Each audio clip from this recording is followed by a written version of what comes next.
கர்த்தருக்குள் பிரியமானவர்களே, அப்போஸ்தலர் 1ஆம் அதிகாரம் 11ஆம் வசனம் சொல்லுகிறதே, கலிலேயராகிய மனுஷரே, நீங்கள் ஏன் வானத்தை அண்ணார்ந்து பார்த்து நிற்கிறீர்கள்?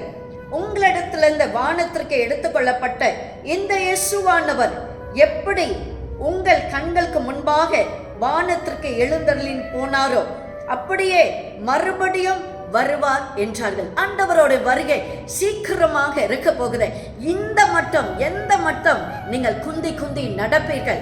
இன்னும் உங்களோட பிரச்சனைகளை நிமித்தம், உங்களோட பாடுகளே குறித்து நீங்கள் கலங்கி கவலைப்பட்டு கொண்டு இருக்கிறீங்களா?